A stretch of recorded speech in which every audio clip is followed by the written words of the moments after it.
என்ன இருந்தாலும் திட்டம் போட்டு செயல்படுத்தப்படுகிற ஒரு சூழலை உருவாக்குவதற்காக முடிவெடுப்பது என்று வரும்போது காட்சி பல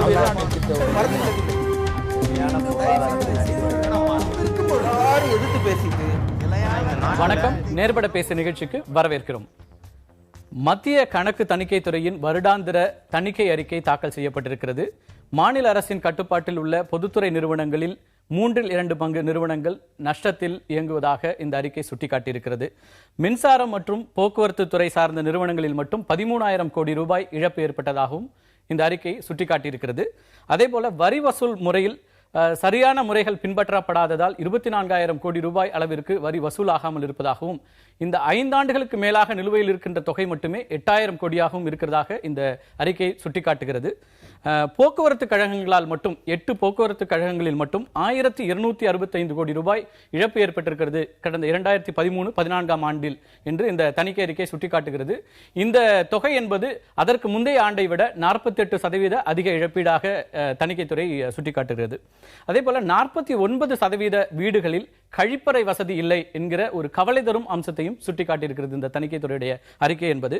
மோசமான நிதி நிர்வாகத்தால் தான் இந்த இழப்பு ஏற்பட்டுள்ளது. இதற்கு யார் பொறுப்பேற்க வேண்டும்? ஆட்சியில் இருப்பவர்களா, ஆண்டவர்களா, அதிகாரிகளா? இந்த தணிக்கைத்துறையின் அறிக்கை என்பது ஏதாவது தாக்கத்தை ஏற்படுத்துமா அல்லது சம்பிரதாயமா? விவாதிப்போம்.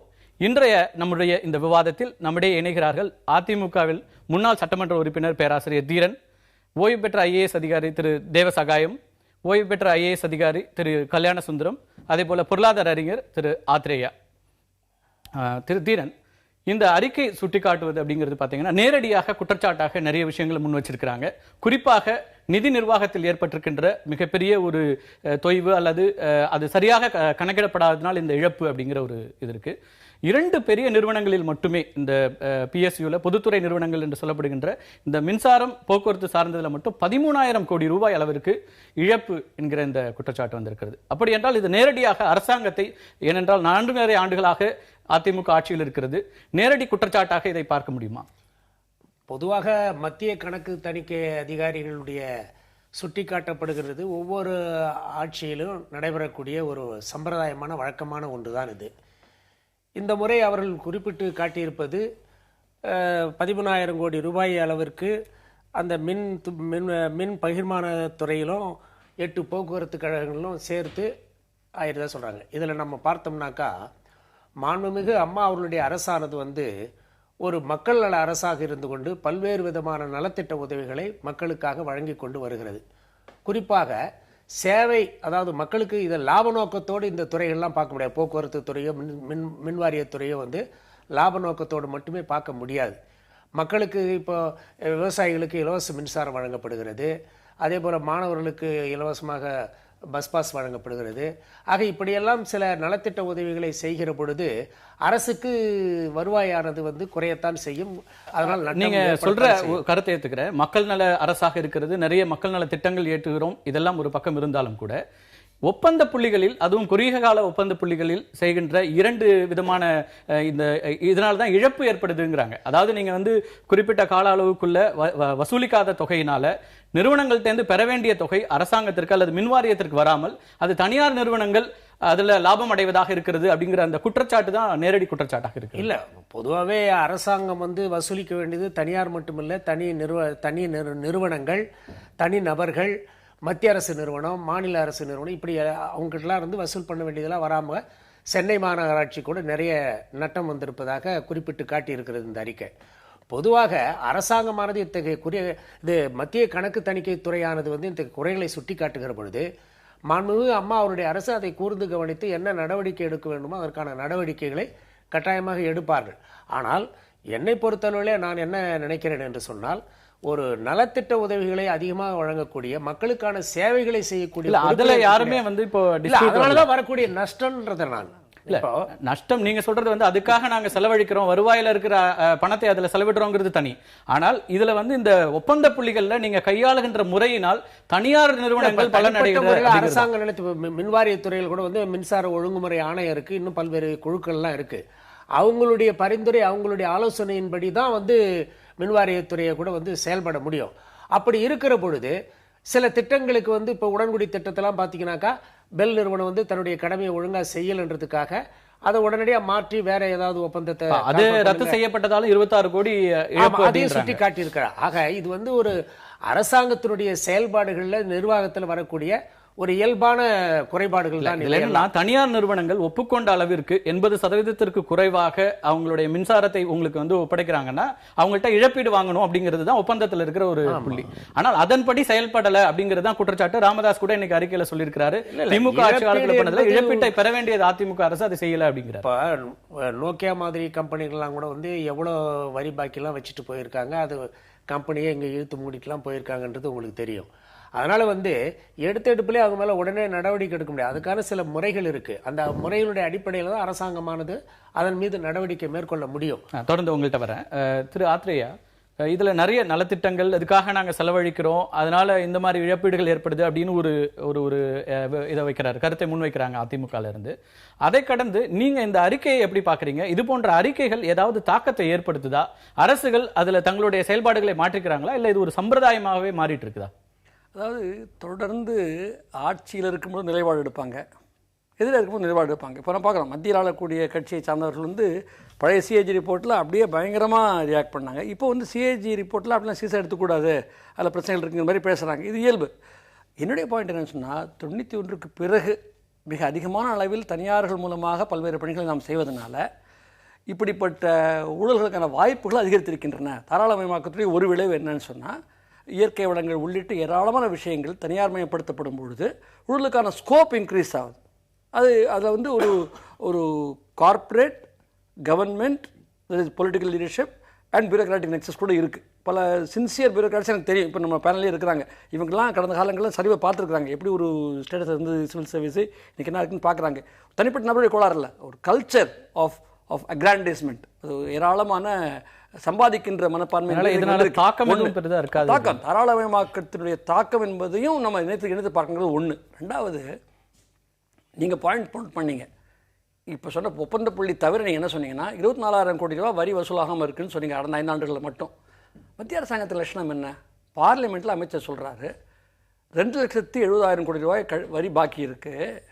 ஒன்று. ரெண்டாவது என்ன சொல்கிறாருன்னா, ஆனால் எங்களால் ஒரு 65,000 கோடி தான் வசூல் பண்ண முடியும்னு நினைக்கிறோம். அப்போ என்ன மீதி 2 லட்ச ரூபா காந்தி கணக்கா? யாருக்கு அவங்க அக்கௌண்டபிள்? இந்த வரி வசூலிப்பது வந்து நடுத்தர வர்க்க மக்கள்கிட்ட காட்டுற அக்கறை வந்து நிறுவனங்கள்ட்ட காமிக்கிறதா இல்லை? அதாவது நிறுவனங்களோடு, அதாவது இங்கே நம்ம வந்து அறுதிட்டு சொல்ல முடியாது. ஆனால் வரி வசூலிக்கப்படாதது தற்செயலான நிகழ்வா என்பது பரிசீலனைக்குரிய விஷயம் என்று சொல்லலாம். அது இங்கு மட்டுமல்ல, மத்திய அரசுக்கும் அது பொருந்தும். ஏன்னா இவங்க யோகினா அவங்க யோகினாங்கிறத பிரச்சனை. நம்ம ஊர் சொல்லுவாங்கல்ல, அதான் நான் கேட்குறேன். இந்த மாதிரி தணிக்கை துறையினுடைய அறிக்கைகள் பல விஷயங்களை சுட்டி காட்டுறாங்க, குறைகளை சுட்டி காட்டுறாங்க, தவறுகளை சுட்டி காட்டுறாங்க. இதன் மூலமாக ஏதாவது இம்பாக்ட் கிரியேட் ஆகுதா? அரசுகள் மாத்துறாங்களா, இல்ல இது வெறும் வழக்கமான ஒரு சம்பிரதாய? அரசுகள் இப்போ அசையும்னு சொன்னா வலுவான மக்கள் எழுச்சி முன்னாடி தான் அரசுகள் அசையும். அப்படிப்பட்ட எழுச்சி நாட்டில் இல்லை. அதனால் பல்வேறு விஷயங்கள் அப்படி போயிடுது. ஒன்று. ரெண்டாவது, தணிக்கை அறிக்கையிலையும் நம்ம கொஞ்சம் கவனமாக இருக்க வேண்டியிருக்கு. சிலது அக்கௌண்டிங் ப்ராப்ளம்ஸாக இருக்கும், அவங்களுமே வந்து ஒரு அக்கௌண்டிங் மைண்டோட பார்க்குற ஆஸ்பெக்ட்ஸும் இருக்குது. பட் இருந்தாலும் அவங்க சொல்லியிருக்கிற விஷயங்கள் சீரியஸான விஷயங்கள், அது நிச்சயமாக பரிசீலிக்கப்பட வேண்டிய விஷயங்கள். குறிப்பாக அதை வந்து மாமூலான நிர்வாக கோளாறுகள் என்று தப்பிக்க முடியாது. அது யார் ஆட்சியில் இருந்தாலும் அதை பரிசீலிக்க வேண்டியது. என்னுடைய பாயிண்ட் என்னன்னு சொன்னால், குறிப்பாக மின்சாரத்தில், போக்குவரத்துலலாம் அரசினுடைய பங்கு வலுவாகவும் திறன்மிக்கதாகவும் செயல்பட்டிருந்தால் நம்ம இவ்வளோ தனியார்கிட்ட மின்சாரம் வாங்க வேண்டிய கட்டாயம் நம்ம இருக்க மாட்டோம். அது இந்த அரசு மட்டுமல்ல, ஒரு 10-15 ஆண்டுகள், தமிழகத்தில் 20 ஆண்டுகளாக ஆற்றுதல் துறையில் முதலீடு, பொதுத்துறை முதலீடு என்பது மிகப்பெரிய அளவுக்கு பாதிக்கப்பட்டிருக்கிறது. அது மத்திய மாநில அரசுடைய கொள்கைகளின் ஒட்டுமொத்த விளைவு, தனிப்பட்ட அரசு அமைச்சகங்களுடைய விளைவு மட்டுமல்ல என்று நான் கருதுகிறேன். பொதுத்துறை நிறுவனங்கள் பொதுவாக தொடர்ந்து 3/2 பங்கு அப்படிங்கிறது வந்து நஷ்டத்தில் இயங்குறதாவே இருக்காது. 2010லயுமே அதே ஸ்டேட்டஸா இருந்தது. நஷ்டம் வேற, அந்த விஷயம் வேற. நஷ்டத்தில் இயங்குவதற்கு காரணம் அவர் சொன்ன மாதிரி சில சமயம் வந்து நீங்கள் வந்து சில செலவு கொடுக்குறீங்க. உதாரணத்துக்கு டெல்லி டிரான்ஸ்போர்ட் கார்பரேஷன் இருக்குது, நஷ்டத்தில் ஓடுது. பட் ப்ரொடக்டிவிட்டி கவுன்சில் வந்து பெஸ்ட் நிறுவனம்னு சொல்லுது. நீங்கள் வந்து டெலிபரேட்டாக திட்டமிட்டு கன்செஷனல் ஃபேஸ் கொடுக்குறீங்க, சலுகை கடன் கொடுக்குறீங்க, ஃப்ரீ பாஸ் கொடுக்குறீங்க. ஸோ இந்த லாப நஷ்ட கணக்கை மட்டும் வச்சு நான் அதை பார்க்கல. அது ஒரு கொள்கை அடிப்படையிலேயே கூட நீங்கள் வந்து இந்த சர்வீஸஸ்லாம் சப்சிடைஸ் பண்ணணும்னு நினைக்கலாம். உதாரணத்துக்கு பொது போக்குவரத்து நீங்கள் மானியம் அளிச்சிங்கன்னு சொன்னால் நாட்டில் சுற்றுச்சூழல் பாதிப்பை கொஞ்சம் குறைக்க முடியும் நகரங்களில். அது பண்ணலைங்கிறது தான் என்னுடைய குற்றச்சாட்டை இருக்குன்னா, ஏராளமான தனியார்காரர்களை ஊக்குவித்து நகரங்களை நரகமாக்கியிருக்கிறோம். அப்போ தனியார்காரர்களை ஊக்குவித்து அந்த கார் முதலாளிகளை ஊக்குவித்து அவங்களெல்லாம் இங்கே கூட்டி வச்சு அவங்க எக்ஸ்போர்ட்டும் பண்ணாமல் இன்றைக்கி அவர் சொன்ன மாதிரி நோக்கியா கடையை மூடிட்டு போகுது. நோக்கியா கடையை மூடிட்டு தொழிலாளி தெருத்தில் நிறுத்தின பொழுது நண்பர்கள் என்ன பண்ணினாங்கிறது சேர்த்து அவர் சொன்னால் உதவியாக இருக்கும். ஏன்னா யதார்த்தம் என்னன்னு சொன்னால் பன்னாட்டு கம்பெனிகள் வந்தால் செலவு கொடுத்தா பிரமாதமாக பண்ணுவாங்க, லட்சக்கணக்கான மக்களுக்கு வேலை கிடைச்சிடும் என்ற ஒரு நம்பிக்கை இருக்குது பாருங்கள். அது யதார்த்தமாக ஒரு உரசி பார்க்க வேண்டியிருக்கு. உண்மையோடு உரசி பார்த்தால் அது தேராதுன்னு நான் நினைக்கிறேன். இப்போ இன்னொரு முக்கியமான விஷயம் தேவசகாயம், நீங்கள் மின்துறையில் உங்களுக்கான அனுபவங்கள் அதிகமாகவும் இருந்தது. இந்த பிரச்சனைகளில் என்ன இது ஒரு பெரிய அளவுக்கு 92% மின்சாரத்துறையிலேருந்து தான் மின் பகிர்மான கழகத்தினுடைய இழப்பாக தான் இருக்குது. இது எங்கிருந்து இந்த பிரச்சனை ஆகுது? ஏன்னா 2010 நமக்கான தேவை என்பது இன்னும் 8 ஆண்டுகளுக்கு மின் தேவை அதிகம் அப்படிங்கிற ஒரு எஸ்டிமேஷன் வந்தது. ஆனால் அதுக்கான திட்டமிடல் அப்போ இல்லாமல் இருந்ததா? அப்பவே 3500 மெகாவாட்டுக்கு மேல தேவை இருந்தது 2009-10. அதற்கு பிறகு தொடர்ந்து இப்போ திமுக ஆட்சியும் சரி அதிமுக ஆட்சியிலும் சரி மின் திட்டங்களுக்கான செயல்பாடுகள் எந்த அளவில் இருக்கு? புதிய மின் திட்டங்களை உற்பத்தி ஆகட்டும் அல்லது வெளியிலேருந்து கொள்முதல் வாங்குறதாகட்டும், இந்த விஷயங்கள்ல மின் திட்டங்களை பொறுத்த மட்டும் பிரச்சனை ஆரம்பிச்சது இப்போ இல்லை. பிரச்சனை ஆரம்பிச்சதும் மாநில கவர்மெண்ட் இல்லை, சென்ட்ரல் கவர்மெண்ட் தான் இதுக்கு முழுக்க ரெஸ்பான்சிபிள். ஒரு ரிஃபார்ம்னு சொல்லி 1996-96 கொண்டு வந்தாங்க. ஒரு முட்டாத்தனமான ரிஃபார்ம். அப்போ இருந்தே நான் அதை அப்போஸ் பண்ணிட்டு தான் இருந்தேன். அமெரிக்காவிலேருந்து யுஎஸ்எய்ட், வேர்ல்டு பேங்க் எல்லாம் சேர்ந்து ஒரு கேங்கப் ஆகி இங்கே சிஐஏ கேங்கப் ஆகி ஒரு ரிஃபார்ம்னு கொண்டு வந்தாங்க. அந்த ரிஃபார்முக்கு அர்த்தம் என்னென்னா எலக்ட்ரிசிட்டி போர்டெல்லாம் இழுத்து மூடணும், அவங்கள க்ளோஸ் பண்ணி விட்டுக்கிட்டு தனியாரை கொண்டு வரணும். அப்போ என்ன பண்ணாங்க, அப்போ தான் அந்த ஸ்டார்ட் பண்ணாங்க ஒரு கான்செப்ட் ஐபிபி இண்டிபெண்டன்ட் பவர் ப்ராஜெக்ட்னு ஆரம்பித்தாங்க. அதாவது இண்டிபெண்டன்ட் பவர் ப்ராஜெக்ட்ஸ், அதாவது எல்லாமே கவர்மெண்ட் சைட்லேயோ பப்ளிக் சைட்லேயோ மின்சார ப்ராஜெக்ட்ஸ் கொண்டு வர வேண்டிய தேவையில்லை, எல்லாமே ப்ரைவேட் கொண்டு வந்துடுவாங்கன்னு சொல்லி 1997-98 என்ன பண்ணாங்க, மிகவும் மோசமான ஒரு முடிவு எடுத்தாங்க. என்டிபிசி நேஷனல் லெவலில் ஒரு அருமையான ஒரு அமைப்பு. அது அவங்களே சொல்லிட்டாங்க நீ புது ப்ராஜெக்ட் போட வேண்டாம்னு சொல்லிட்டாங்க. எல்லா எலக்ட்ரிசிட்டி போர்டுன்னு சொல்லிட்டாங்க நீ புதுசாக ப்ராஜெக்ட் போட வேண்டாம், எல்லாம் ப்ரைவேட் பார்த்துக்கிடுவாங்க, நீங்கள் ப்ரைவேட்லேருந்து வாங்கி டிஸ்ட்ரிபியூட் பண்ணுங்கன்ட்டு உத்தரவு போட்டாங்க. அதுக்கு முன்னால் தமிழ்நாட்டில் வருஷம் எனக்கு தெரியும் 200-300 வாட்டு வருஷம் தேவை போட்டுகிட்டே இருந்தாங்க. இவன் ஸ்டாப் பண்ண என்னாச்சு, இது எல்லாரும் ஸ்டாப் ஆகி போச்சு. ஏன்னா பணம் கவர்மெண்ட் பவர் ஃபைனான்ஸ் கார்பரேஷன்லேருந்து கடன் கிடைக்காது, அது கடன் கிடைக்காம இருந்தால் இவங்களால் போட முடியாது.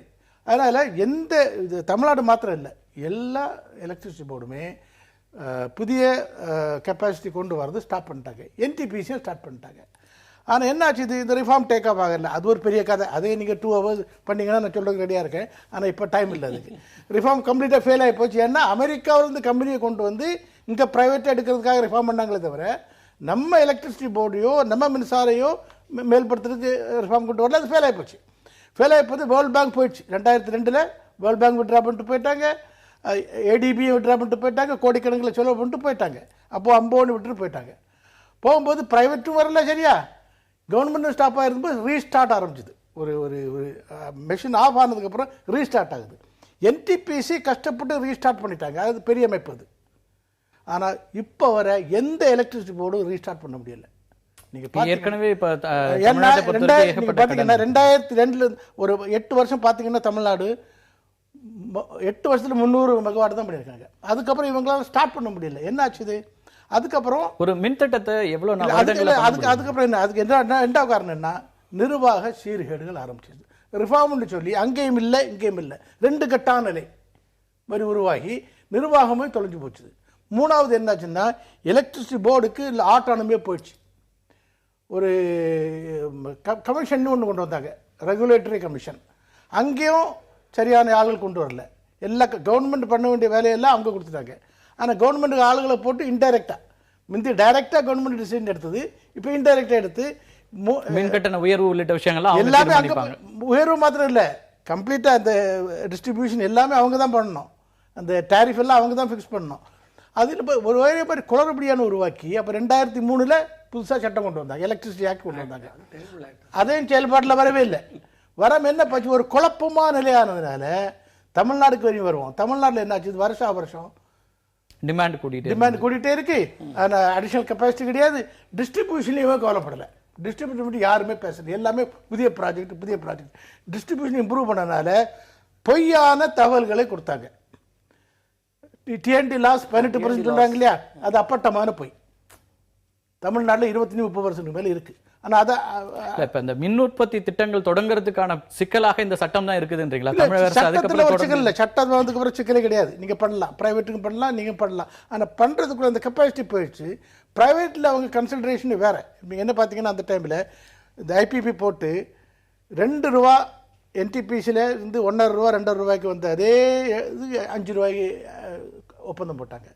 அப்புறம் அவங்களும் டேக் ஆஃப் ஆகிறதுனால அப்புறம் டெம்பரரி என்ன பண்ணாங்க, ₹9 ₹12 கொடுத்து வாங்க ஆரம்பித்தாங்க. வாங்கியிருக்கல ஒரே ஐடியா. இன்றைக்கி வந்து தமிழ்நாடு மின்சார வாரியம் வந்து டான்ஜோட்கோ வந்து 60,000-70,000 கோடிக்கு மேலே நஷ்டத்தில் இருக்குது. அது கம்ப்ளீட் அவங்க சொத்தை எல்லாமே அடகு வச்சு இல்ல இப்போ இனிமே வந்து தமிழக அரசு புதிய மின் திட்டங்களை தொடங்குறதுங்கிறதுக்கு எவ்வளவு காலத்துல முடிக்க முடியும்? ஒரு திட்டம் ஒரு திட்டத்தை ஆரம்பிச்சா ஒரு கோல் பேஸ்டு பவர் ப்ராஜெக்ட் வந்து 5-6 வருஷம் மினிமம் ஆகும். மினிமம். ஏற்கனவே தொடங்கப்பட்ட திட்டங்கள் இருக்கு. இப்ப கடந்த ஆட்சி காலத்திலேயே சரி, இப்போ தொடங்கப்பட்ட ஒர்க் நடக்கலையே அது. ஏன்னா இன்வெஸ்ட்மெண்ட் பணம் வரதுனால டேக் ஆஃப் ஆகல. அது எந்த ப்ராஜெக்டும் டேக் ஆஃப் ஆகல. இப்போ இவங்க வந்து இப்போ அனௌன்ஸ் பண்ணிருக்காங்களே. இப்போ ஒரு 2 வாரத்துக்கு முன்னால் முதலமைச்சர் அனௌன்ஸ் பண்ணாங்க, ராமேஸ்வரத்தில் 4000 மெகாவாட்டுன்னு அனௌன்ஸ் பண்ணாங்க. அது அல்ட்ரா மெகா பவர் ப்ராஜெக்ட். அது வரவே வராதாண்டா. இப்போ குளோபல் இன்வெஸ்டர்ஸ் மீட்ல கிட்டத்தட்ட பெரும்பகுதி வந்து பாதிக்கும் மேலான தொகை இதுக்காக தான் வர மாதிரி. சோலார் எனர்ஜில 1,10,000 கோடி கிட்ட வந்து எனர்ஜி தான். அதில் எல்லாமே ஒன்று வந்து இந்த இங்கே ஒரு ப்ராஜெக்ட் வந்துருக்கு, அதே 4000 மெகாவாட் நம்ம இங்கே என்ன செய்யூரில். அது டேக் ஆஃபே ஆகலை. அதாவது 2005 எகைன் மத்திய அரசாங்கம் பெரிய பிளண்டர் ரிஃபார்மில் ஃபெயில் ஆனதுக்கப்புறம் என்ன பண்ணுறாங்க, அல்ட்ரா மெகா பவர் ப்ராஜெக்ட் கொண்டு வராங்க. 4000 மெகாவாட்டுக்கு எபோவ். ஒன்று கூட டேக் ஆஃப் ஆகலைங்க. இது நிறைய மின் திட்டம் பற்றி பேசியிருக்கோம். இந்த அறிக்கை என்பது ஏதாவது நம்ம அறிக்கை ஒரு முக்கியமான ஒரு கருத்து நான் சொல்ல விரும்புகிறேன். நம்ம வந்து எல்லாமே சிஏஜி இந்த நம்பர் கொடுத்தா அந்த நம்பர் கொடுத்தாங்கிறது ப்ரொஃபஸர் தீரன் ஒரு கருத்து சொன்னார். இது எல்லா வருஷமும் மொரார்லஸ் நடக்கிறது தான். இந்த வருஷம் கொஞ்சம் ஜாஸ்தி. ஆனால் இதில் முக்கியமான கருத்து என்னென்னா, தமிழ்நாட்டில் அசம்பிளி தான் நமக்கு லெஜிஸ்லேட்டிவ் அசம்பிளி தான் ஆள்றது. மந்திரிகள்லாம் அவங்க அங்கிருந்து தானே வராங்க. இங்கே ஒன்று பப்ளிக் அக்கௌண்ட்ஸ் கமிட்டின்னு ஒன்று இருக்குது, ஒன்று வந்து கமிட்டி ஆன் பப்ளிக் அண்டர்டேக்கிங்ஸ். இந்த சிஏஜிக்கு ரிப்போர்ட் வந்து வேற எங்கேயும் நேரம் அங்கே தான் போகும். பப்ளிக் அக்கௌண்ட்ஸ் கமிட்டியும் நம்ம committee on public undertaking electricity போர்டில் அங்கே போகும். அந்த ரெண்டு என்ன பொறுத்த மட்டும் தமிழ்நாட்டில் செயல்பட்டது மாதிரியே தெரியல. இந்த ரிப்போர்ட்டில் நீங்கள் பார்த்தீங்கன்னா 2011 இப்போ வர 4 வருஷமாக பப்ளிக் அக்கௌண்ட்ஸ் கமிட்டி இதில் உட்காந்து டிஸ்கஷன் பண்ணல, டிசிஷன் பண்ணல, சிஐஜியில் எது சரி எது தப்புன்னு சொல்லலை, அதில் என்ன ஆக்ஷன் எடுக்குன்னு சொல்லலை. அதாவது என்ன பொறுத்து என்ன அந்த இதை நம்ம டிபேட் பண்ணுமே தவிர இந்த பப்ளிக் அக்கௌண்ட்ஸ் கமிட்டியும் இந்த கமிட்டி ஆன் பப்ளிக் அண்டர்டேக்கிங் என்ன பண்ணுறாங்க, அந்த அமைப்பு கம்ப்ளீட்டாக ஃபெயில் ஆன மாதிரி தான் எனக்கு தெரியுது. திரு கல்யாண சுந்தரம், உங்க பார்வையில் எப்படி பாக்குறீங்க? இந்த அறிக்கைகள் தொடர்ந்து ஒவ்வொரு ஆண்டும் வருகிறது. இந்த ஆண்டிலையும் இழப்பீடு அதிகமாக இருப்பதாக சுட்டிக்காட்டுறாங்க. ஆத்ரேயா அவர்கள் சொன்ன மாதிரி இந்த ஆடிட்டிங்லயும் சில தவறுகள் இருக்கலாங்கிற ஒரு கருத்தையும் முன்வைக்கிறாங்க. இது நீங்க எப்படி பாக்குறீங்க? சார் சொன்னது இதுலேயும் நான் வந்து கொஞ்சம் பாசிட்டிவாக தான் பார்க்குறேன். எல்லா இதுவுமே ஒரு மின்துறையை பற்றி சொன்னார். இப்போ ஆக்சிலரேட்டட் பவர் ரிஃபார்ம்ஸ் அது பின்னாடி சொல்கிறேன். முக்கியமாக இந்த சிஏஜியோட அறிக்கைன்னு பார்த்தீங்கன்னா உங்களுக்கு வந்து ஒரு ஃப்ரெண்டு ஃபிலாசபர் கைட். நம்மளுடைய சட்டத்திலேயே ஆர்டிகிள் 148 என்ன வச்சுருக்குன்னா, சிஏஜி ஒரு லெகிஸ்லேச்சருக்கு, பார்லிமெண்ட்டுக்கோ நம்ம ஸ்டேட் அசம்பிளிக்கோ ஃப்ரெண்டு ஃபிலாசபர் கைட். அவங்க வந்து சுட்டி காட்டி இதை மாதிரி இருக்குது. இப்போ இந்த இதில் பார்த்தீங்கன்னா சில அறிக்கைகள் பர்ஃபார்மன்ஸ் அப்ரைசல்வாங்க. இது வந்து ஒன்லி இப்போ இந்த கார்பரேஷனை பற்றி சொல்லியிருக்காங்க. 30% தான் வந்து முடிவு சொல்லியிருக்காங்க, பல கம்ப்ளைண்ட்டுக்கு பதில் சொல்லலான்னு. போலீஸ் டிபார்ட்மெண்ட்டை பற்றி சொல்லியிருக்காங்க, அது சாஃப்ட்வேர் சரியில்லை. இதெல்லாம் வந்து சரிப்படுத்தற்கு சொல்லக்கூடியது.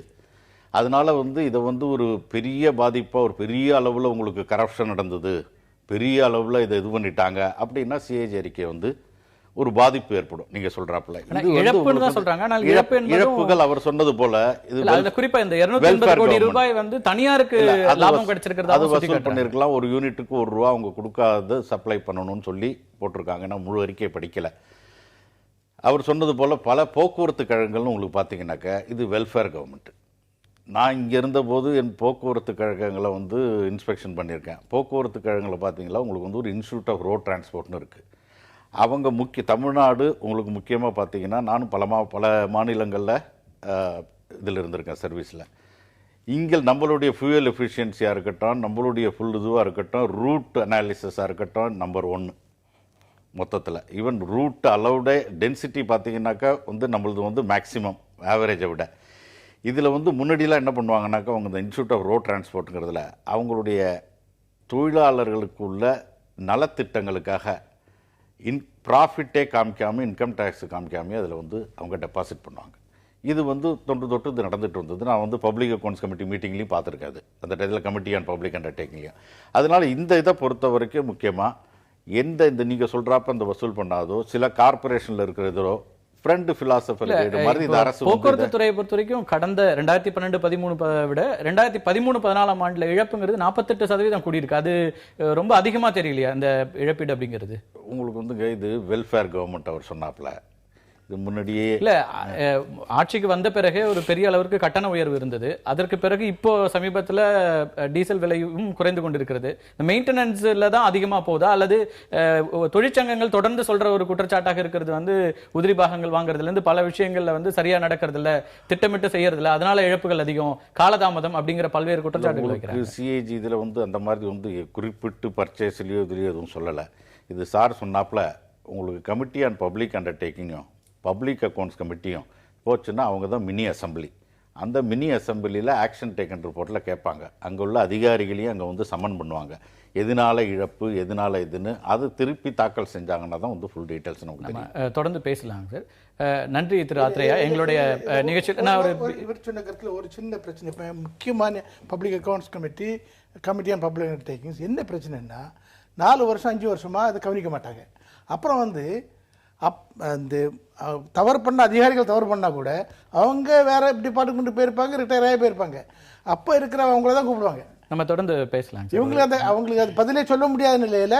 அதனால நான் என்ன சொல்கிறேன்னா பப்ளிக் அக்கௌண்ட்ஸ் கமிட்டியும் கமிட்டி ஆன் பப்ளிக் அண்டர்டேக்கிங்ஸ் அந்த ஃபங்க்ஷனிங்கே தப்புன்னு சொல்கிறேன்.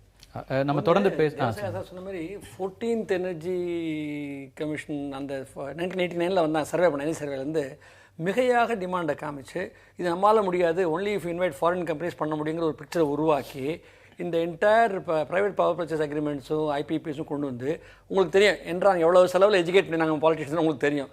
அது கம்ப்ளீட் ஃப்ராட். அது சொல்லணும். நியோலிபரல் பாலிசிஸினுடைய தாக்கம், தாராளமய கொள்கையினுடைய தாக்கம் என்பது மிக மோசமாக இருந்தது என்பதை பதிவு பண்ணணும். அதுக்கு மத்தியில் நம்ம வந்து நல்ல வேளையாக வந்து அரசுகள் ஓரளவுக்கு ஜனநாயக நாட்டில் வந்து மக்களுடைய ப்ரெஷர்ஸை எதிர்கொண்டு சில நல்ல சேவை நடவடிக்கைகள் எடுக்க வேண்டியிருக்கு. அதனால் சில விஷயங்கள் காப்பாற்றப்பட்டிருக்கு. அது கட்டாயமாக நான் அதை ஆமோதிக்க விரும்புகிறேன். ஆனால் இது வெறும் ப்ரொசீஜரல் பிரச்சனைகள் மட்டும் என்று பார்க்காதீங்க. அரசின் கொள்கைகள் ஒரு முக்கிய மத்திய மாநில அரசுடைய கொள்கைகள் இந்த பிரச்சனைகளில் மிக முக்கிய பங்காற்றுகிறது. அதனுடைய பங்கை தாராளமயத்தினுடைய தனியார் மயத்தினுடைய உலகமயத்தினுடைய பங்கையும் நான் பதிவு செய்ய வேண்டும் நான் நினைக்கிறேன். திமுகவிலிருந்து ஜெயராஜ் நம்மோடு இணைகிறார். திரு ஜெயராஜ், பல முறை நீங்கள் பேசிட்டு இருக்கீங்க, பல மேடைகளில் சொல்லிட்டு இருக்கீங்க, இந்த சிஏஜி அறிக்கையிலும் மின் திட்டங்களை பற்றின ஒரு பெரிய இது இருக்குது. பெரிய இழப்பீடு என்பது மின் பகிர்மான நிறுவனத்தில் தான் பெரிய அளவுக்கு இருக்கிறது. இதற்கு வந்து திமுகவும் தானே பொறுப்பு. ஏன்னா 2010 இதற்கான தேவை அதிகம் என்கிற ஒரு கணக்கீடு இருந்தது. அப்போ 3500 மெகாவாட்டுக்கான டிமாண்ட் இருந்துச்சு. அதற்கு பிறகு 8 ஆண்டுகளுக்கு நமக்கு தேவை கூடும்னு இருந்தது. அது இல்லாமல் 2 ஒப்பந்தங்களை போட்டு கிட்டத்தட்ட 109 கோடி ரூபாய் இழப்பு ஏற்பதற்கு அல்லது தனியார் லாபம் பெறுவதற்கான ஒரு ஒப்பந்த புள்ளியை போட்டது திமுக அப்படிங்கிற இந்த குற்றச்சாட்டும் நேரடியாக இந்த அறிக்கையில் வைக்கப்பட்டிருக்கு. இல்லை, 800 அனல் மின் திட்டம் யார் உருவாக்கினது? நாங்கள் கேட்பது புதிய புதிய திட்டங்களை திராவிட முன்னேற்ற கழக அரசு உருவாக்கி வைத்தது. தொடக்கம் நாங்கள் வந்து தொடங்குவோம், அவர்கள் வந்து முடித்து வைப்பார்கள். நாங்கள் தான் உற்பத்தி செய்தோம் என்று சொல்வார்கள். ஒரு உதாரணம் சொல்கிறேன். கோயம்பேடு பேருந்து நிலையத்தை யார் உருவாக்கியது? திமுக ஆட்சி உருவாக்கியது. மெட்ரோ ரயில் திட்டம் யார் உருவாக்கியது? திமுக ஆட்சி உருவாக்கியது. இப்படி திட்டங்கள் அனைத்தையும் நாங்கள் தொடங்குவோம், அதற்கான ஒப்பந்த புள்ளி கோருவோம், திட்டம் நடக்கும், அது தொடர்ந்து வைப்பார் அம்மையார் ஜெயலலிதா. நாங்கள் கேட்பது அதிமுக ஆட்சி வந்ததற்கு பிறகு இந்த 5 ஆண்டு காலத்தில் நீங்கள் புதிதாக ஒரே ஒரு திட்டம், தமிழக அரசு நாங்கள் இந்த திட்டத்தை உருவாக்கி இருக்கிறோம், இந்த திட்டத்தின் மூலம் 1 மெகாவாட் மின்சாரத்தை புதிதாக உற்பத்தி செய்திருக்கிறோம் என்று அவரால் சொல்ல முடியுமா? சொல்ல முடியாது. இன்னொன்று கேட்கிறேன், 4 நிறுவனங்களிடமிருந்து அதிகமாக மின்சாரத்தை வாங்குகிறார்கள். 15 ரூபாய், 16 ரூபாய், 18 ரூபாய். அதற்கு காரணம் அதற்கும் மின்துறை அமைச்சர் சொல்லியிருக்கிறாரு, இந்த அதிக விலையை திமுக. நீங்க குறைங்க, ஆட்சிக்கு நீங்க வந்தீங்கல்ல, 4.5 வருஷம் ஆச்சு இல்ல, திட்டத்தை குறைங்க. ஏன் குறைக்க முடியல உங்களால? நீங்க அதிக விலைக்கு வாங்குனது. அன்னைக்கு டிமாண்ட் எவ்வளவு சார்? அன்னைக்கு டிமாண்ட் எவ்வளவு? 4 ஹவர்ஸ் அறிவிக்கப்பட்ட மின்வெட்டு 2 மணி நேரம். அறிவிக்கப்படாத இப்ப மின்வெட்டு இல்லையா தொழில்துறைக்கு? மின்வெட்டு இல்லையா? தொழில்துறைக்கு ஒண்ணு இல்ல, நான் ஒண்ணுமே இல்ல. நீங்க தென் தமிழ்நாட்டில் இருக்கிற எல்லா ஊர்லயும் போய் கேளுங்க. எங்க திருவண்ணாமலையில 8 மணி நேரம் மின்வெட்டு இருக்கு. அரசு சார், முதலமைச்சர் போய் சொல்றாங்க, சட்டசபையில போய் சொல்றாங்க முதலமைச்சர். சர்வதேச தொழில் முதலீட்டாளர் மாநாட்டுல தியாகராஜா மில்ஸினுடைய பொது மேலாளரே தெளிவா சொல்லி இருக்கிறார். கடந்த ஆட்சியில மின் தட்டுப்பாடு இருந்த காரணத்தினால பல தொழிற்சாலைகள் வந்து வெளிமாநிலத்துக்கு போகிற மாதிரி இருந்தது. தமிழக முதலமைச்சர் இவங்க வந்த பிறகு ஒரு 3 ஆண்டுகள்ல அதை சரி பண்ணி இருக்கிறாங்க. இவர் ஒண்ணுமே உற்பத்தி பண்ணலன்னு சொல்றாருல்ல. 7 மின் திட்டங்கள்ல, அதாவது எல்லா திட்டங்களும் ஒவ்வொரு ஆட்சியிலும் போனது ஐயா சொன்ன மாதிரி வந்து 5-6 ஆண்டுகள் ஆகும் அது நடைமுறைக்கு வர்றதுக்கு. மெட்ரோ ரயில் யார் போட்டது? முதல்ல அம்மா ஆட்சியில தான் அதுக்கான ஆய்வுலாம் செய்யப்பட்டது.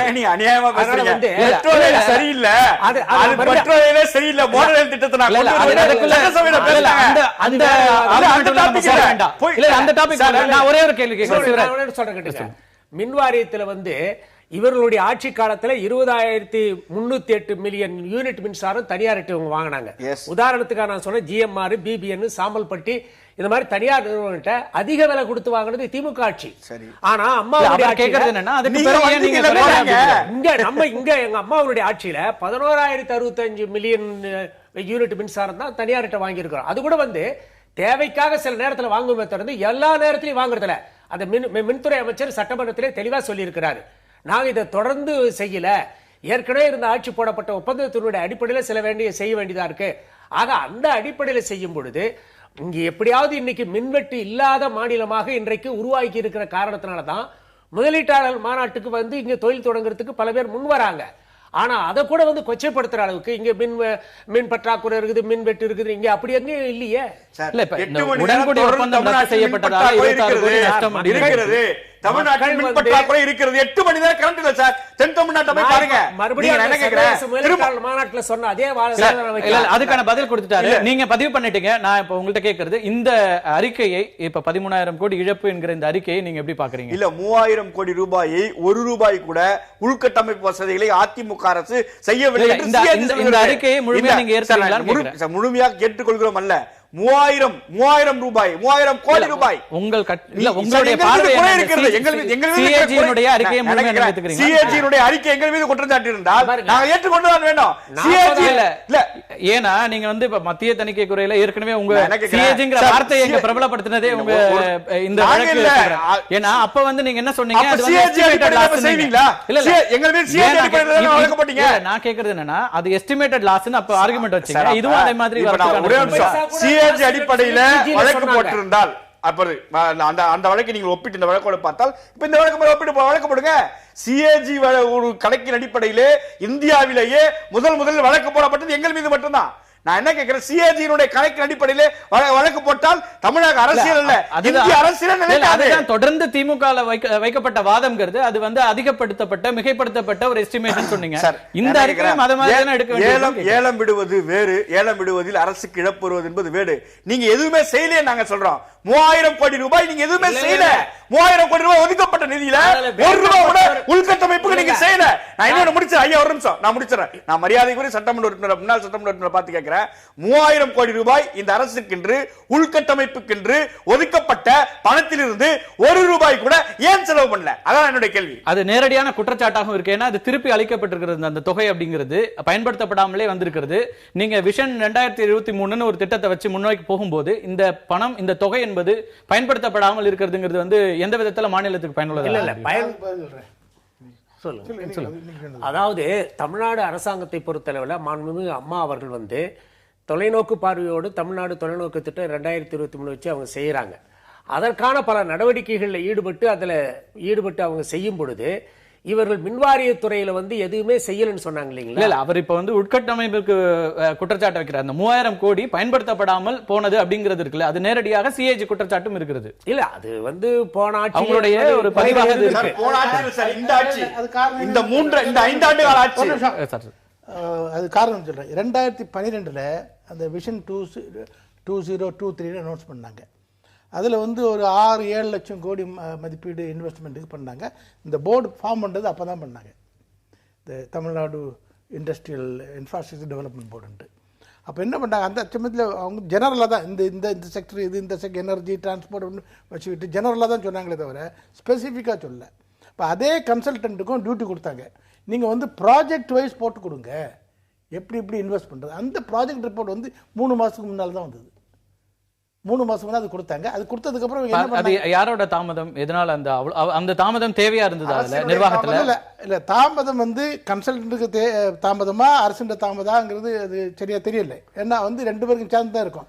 இப்போ என்னன்னா இந்த ஆன்டிசிபேஷன் அந்த பணத்தை ரிலீஸ் பண்ணாங்க, அது தவறு. அப்புறம் வந்து இவங்க அந்த அந்த ப்ராஜெக்ட் பேசிஸில் தான் இந்த இவங்க முதலீடார மகாநாடு நடத்துறது இந்த அனௌன்ஸ்மெண்ட்லாம் கொண்டு வந்தது. அது அதாவது ஒரு ப்ராஜெக்ட் ஃபார்மேஷன் பண்ணுறதுக்கு முன்னாலேயே அந்த பணத்தை ரிலீஸ் பண்ணி அது ஒன்றும் பண்ணாமல் ஒரு ஏமாற்றுவத்தே ஆகிப்போச்சு. அதான் பிரச்சனை. இப்போ இந்த அறிக்கையிலே சார் ரொம்ப இன்னொரு முக்கியமான அம்சமாக பார்க்க விட வேண்டி இருக்கிறது. போக்குவரத்து துறை பற்றியும் பேசுவோம். ஆனால் ஒரு முன்னேறிய மாநிலங்கள் ஒன்றாக தமிழகம் இருக்கிறது. அப்படிப்பட்ட ஒரு மாநிலத்தில் 49% வீடுகளுக்கு கழிப்பறை வசதி இல்லை அப்படின்ற ஒரு குற்றச்சாட்டு, ஒரு கவலை தரும் ஒரு கருத்து இதில் பதிவு செய்யப்பட்டிருக்கு. இது எப்படி பார்க்குறீங்க? ஏன்னா ஒரு நலன் காக்கும் அரசு நிறைய திட்டங்களை 2 பேரும் திமுக அதிமுக 2 பேருமே இலவச திட்டங்களை அல்லது ஒவ்வொரு தேர்தல் அறிக்கையிலும் அறிவிக்கிறாங்க. ஒருத்தர் டிவி கொடுக்குறாங்க, இன்னொருத்தர் லேப்டாப் கொடுக்குறாங்க, இதெல்லாம் இருக்கு. ஆனால் கழிப்பறை வசதி அப்படிங்கிற ஒரு அடிப்படையான தேவையில கவனம் செலுத்துகின்றனவா இந்த அரசுகள்? இது ஒரு பேசிக் நெசசிட்டி தான். இது கண்டிப்பாக எப்போ ஒரு அரசு வந்து பல இலவசமாக கொடுக்கும்போது இது வாழற ஒரு இடத்துக்கு கழிப்பறைங்கிறது முக்கியமாக இருக்கணும். அது எதனால் இது அதிகாரிகளால் நடந்ததா அல்லது எதனால் நடந்ததுங்கிறது தெரியல. இது ஏன்னா நான் முழு அறிக்கையை ஃபுல்லாக படிக்கலை. இது 49 இதில் இல்லை, அறிக்கையை படிக்க வேண்டிய தேவையில்லை. சொல்கிறார் இல்லையா, மக்கள் நல அரசு.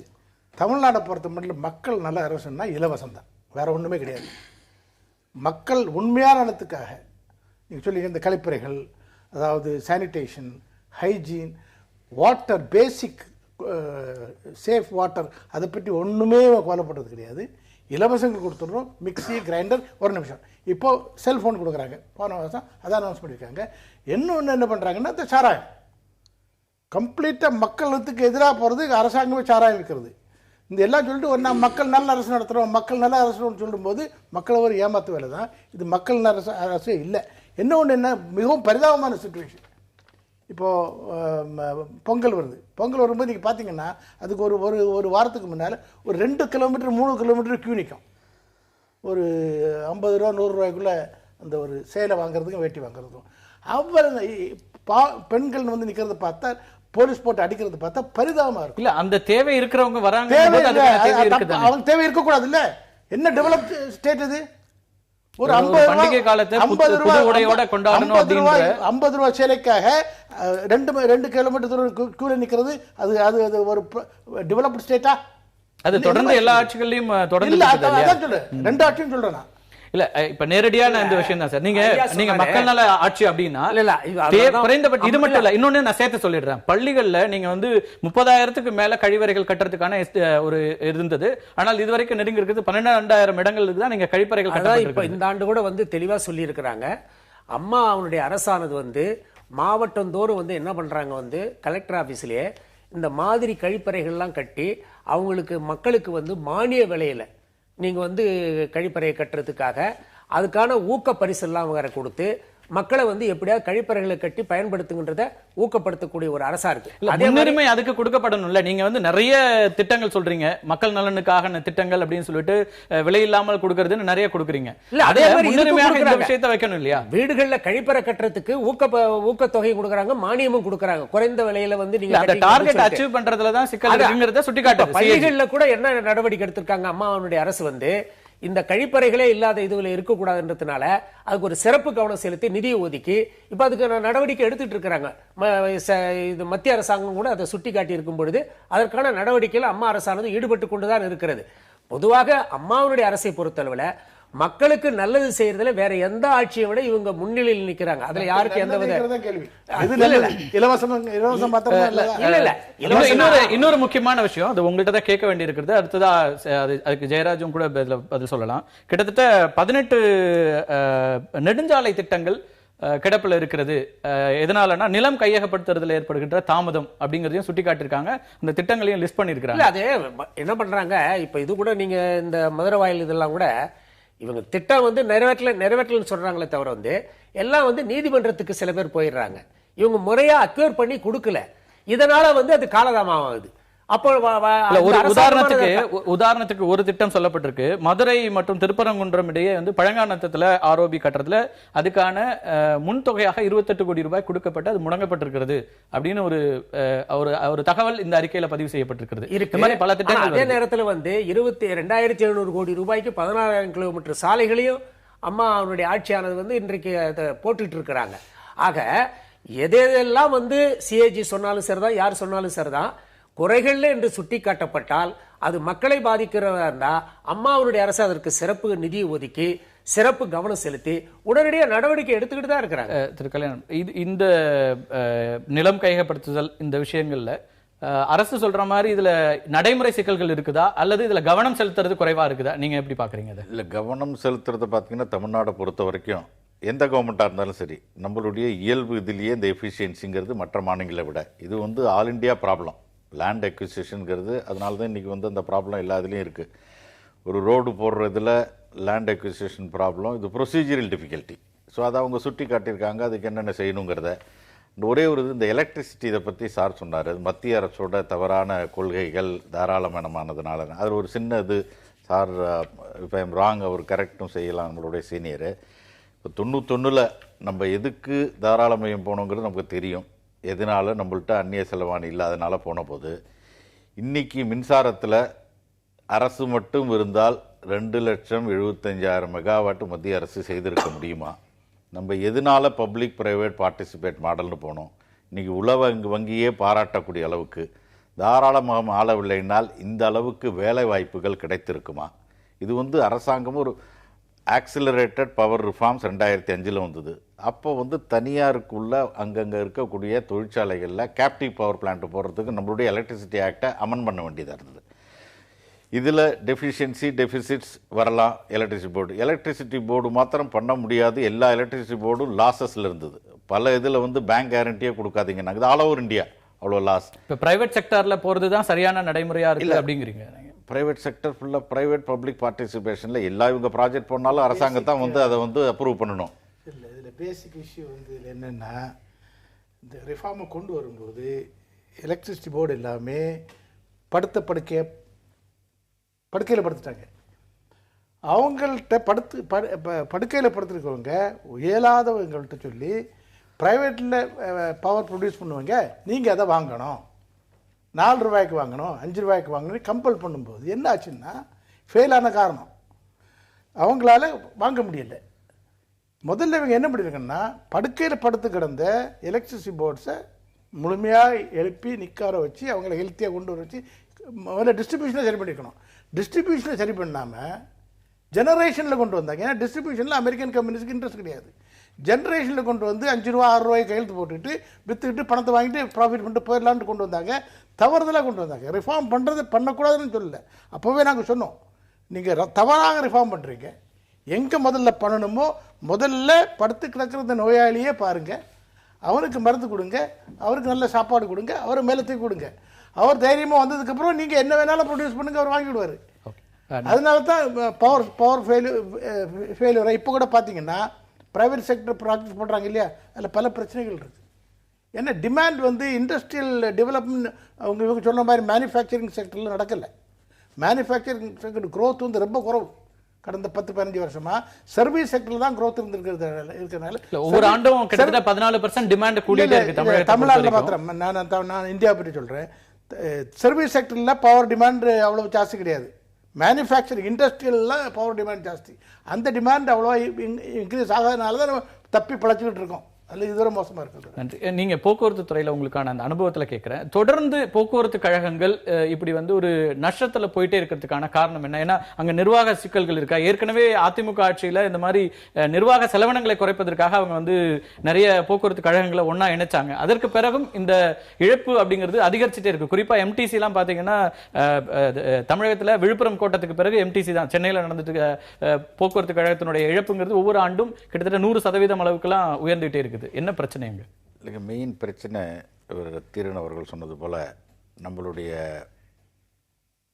வெல்ஃபேர் கவர்மெண்ட்டுங்கிற நிறைய இப்போ பள்ளிகளுக்கு இவங்களுக்கு நம்ம கொடுக்குற சலுகைகள் இதெல்லாம் வந்து தொன்று தொட்டாவே போயிட்டுருக்கு. அதே மாதிரி பார்த்தீங்கன்னாக்கா நம்ம வந்து கட்டணங்களை வந்து ஓரளவுக்கு மேலே உயர்த்தவும் இல்லை.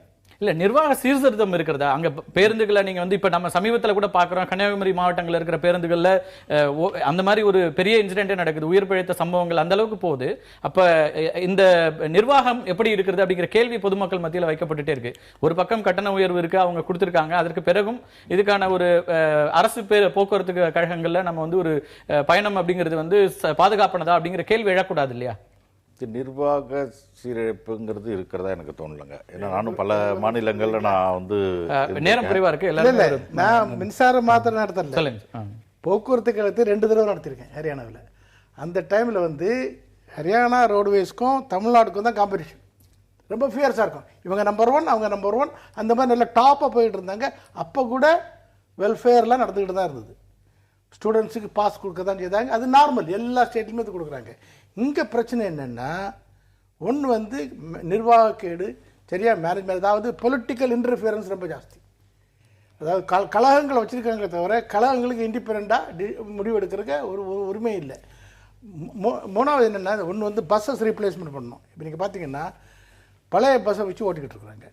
பஸ்ஸஸ் ரீப்ளேஸ் பண்ணாமல் இருக்கும்போது உங்களுக்கு ஃபியூவல் எஃபிஷியன்சி இருக்காது, ஸ்பேர் பார்ட்ஸ் ஜாஸ்தி யூஸ் பண்ண வேண்டியிருக்கும், அப்புறம் வந்து அது பிரேக் டவுன் ஜாஸ்தி ஆகும், பஸ் யூட்டிலைசேஷன் ஜாஸ்தி ஆகுது. நிறைய பேராமீட்டர்ஸ் இப்போ டைம் இல்லை, இதில் நிறைய இதை வச்சு செப்பரேட்டாக டிஸ்கஷன் பண்ணுமே நான் வரது கிடையாது இருக்கேன். இதில் வந்து நிறைய பேராமீட்டர்ஸ் உண்டு. அதில் தமிழ்நாடை பொறுத்த மட்டும் இல்லை நிர்வாக இதுக்கிறதுனால அந்த பேராமீட்டர்ஸ் இல்லாததுனால இன்எஃபிஷியன்ஸாக போய்ட்டு இருக்கும்போது பஸ் ரிப்ளேஸ்மெண்ட் சரி கிடையாது, ஃபியூவல் எஃபிஷியன்சி இல்லை, அதாவது ஸ்பேர் பார்ட் சரியாக வருது இல்லை, மெயின்டெனன்ஸ் பண்ணுறது கிடையாது. அதனால் வந்து அவங்க வந்து இந்த லாஸ் வந்து ஆகிறதுக்கு மூல காரணம் அதுதான். உங்களோட இதே நிறைவு கருத்தாக எடுத்துக்கிறேன்.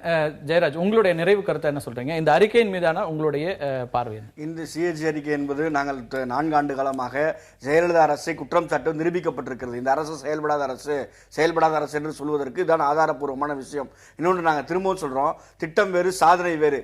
சாதனை நாங்களும் செய்தோம், நீங்கள் திட்டம் மட்டுமே செய்து கொண்டிருக்கிறீர்கள். வெல்ஃபேர் ஸ்கீம் செய்து தரீங்களா? வெல்ஃபேர் ஸ்கீம் நாங்கள் கலர் டிவி கொடுத்தோம், அவங்க கறவை மாடு கொடுக்குறாங்க. நாங்கள் இலவசமாக கேஸ் அடுப்பு கொடுத்தோம், அவங்க வேற ஒரு திட்டம் கொடுக்குறாங்க. ஆனால் சாதனை எழுத்துறீங்களா? 2000 கோடியில் பறக்கும் சாலை, மதுரவாயில் பறக்கும் சாலை கட்டின பாருங்க, அது சாதனை. ராமநாதபுரம் கூட்டுக்குடிநீர் திட்டம் கொண்டு வந்த பாருங்க, அது சாதனை. இப்படி சாதனைகள் வேறு, திட்டங்கள் வேறு. 7000 கோடியில் கூட்டுறவு கடனை தள்ளுபடி செஞ்ச பாருங்க, அது சாதனை. நீங்கள் சாதனை எதுவோ அதை செய்யாமல் இந்த அரசு வெற்றி விளம்பரத்திற்காக மக்கள் பணத்தை, வரி பணத்தை வீணடிக்கிறதா நாங்க சொல்றோம். ஒரே குற்றச்சாட்டு கழிப்பறைகள் கட்டாததுங்கிறது தொடர்ந்து பல ஆண்டுகளா இருக்கு. அதிமுக இந்த ஆட்சி வந்ததற்கு பிறகு எத்தனை அரசு நீங்கள் எத்தனை அரசு கல்லூரிகளை உருவாக்கினீங்க? நாங்க என்ன சொல்றோம், 5 மருத்துவக் கல்லூரி கொண்டு வந்திருக்கோம். 5 மருத்துவக் கல்லூரி வங்கிகளே கடன் கொடுக்க முடியாம ஸ்பெஷல் எகனாமிக் ஜோன் நாங்க கொண்டு வந்தோம். 5 ஸ்பெஷல் எகனாமிக் ஜோன் கொண்டு வந்தோம். நீங்க வந்து சொன்னீங்க இந்த 5 வருஷத்துல ஏதாவது ஒரு ஸ்பெஷல் எகனாமிக் ஜோன் கொண்டு வந்தீங்களா? 5 மருத்துவக் கல்லூரியில ஒரு மருத்துவக் கல்லூரி உங்களால கொண்டு வர முடிஞ்சதா? மருத்துவக் கல்லூரி 15000 கோடி ரூபாய்க்கு மேல பொன்னேரியில வந்து தொழில் எல்லாமே திட்டம், எல்லாமே பேப்பர்ல இருக்கு. நான் எல்லாம் செஞ்சு முடிச்சிட்டோம். ஒப்பந்தம் போட்டு அதற்கான நடவடிக்கை நீங்க சுருக்கமா சொல்லி முடிங்க. ரொம்ப நான் இங்க இவ்வளவு பண்ணிருக்கோம், அங்க இவ்வளவு பண்ணிருக்கோம், பேப்பர்ல வச்சிருக்காங்க. நீங்க எதை செஞ்சு முடிச்சிருக்கீங்க? பேப்பர்லாம் கிடையாது. சீனி சக்கரை சித்தப்பா ஏட்ல எடுத்து நக்கமான இனிக்காது. சீனி எழுதி பேப்பர் எழுதி வைத்தால் அது இனிக்காது. நாங்கள் கேட்பது நீங்கள் என்ன செய்து முடித்தீர்கள் இந்த ஆட்சியில? அதெல்லாம் கேட்கிறோம். கலெக்டர் கொடுத்து 3600 கோடி ரூபாய் கேபிள் கனெக்ஷன் மூலமா வசூல் பண்ணாங்க. அதுதான் இவங்க ஆட்சியுடைய சாதனை.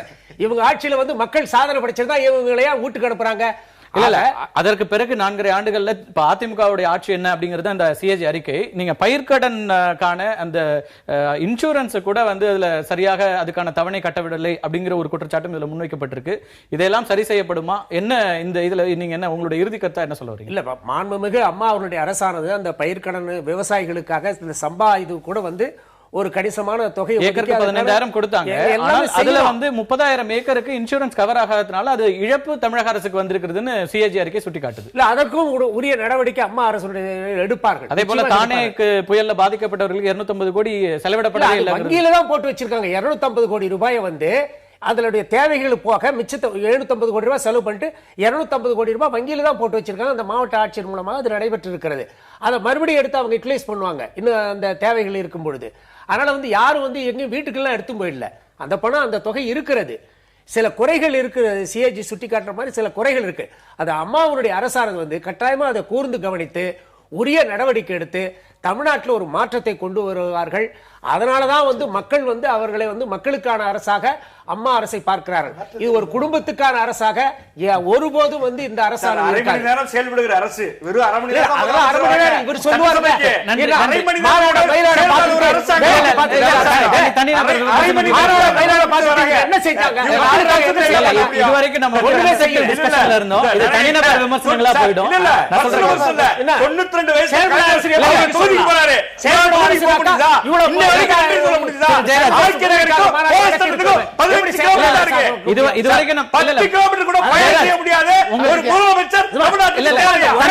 தனிநபர் விமர்சனங்களுக்குள்ள போகாதீங்க. இதுவரைக்கும் கன்ஸ்ட்ரக்டிவான ஒரு டிஸ்கஷனா அது இருந்தது. அதுவரைக்கும் உங்களுக்கு நன்றி. இந்த சிஏஜி அறிக்கையில் சுட்டிக்காட்டப்பட்டிருக்கின்ற தவறுகள் அல்லது இழப்பீடுகள் இவையெல்லாம் சரி செய்யப்பட வேண்டும் என்கிற அந்த நோக்கில் தான் இவையெல்லாம் பட்டியலிடப்படுகின்றன. வருங்காலங்களில் நிதி நிர்வாகம் என்பது மேம்படும் என்கிற நம்பிக்கையோடு இந்த நிகழ்ச்சியை நிறைவு செய்கிறோம். நன்றி, வணக்கம்.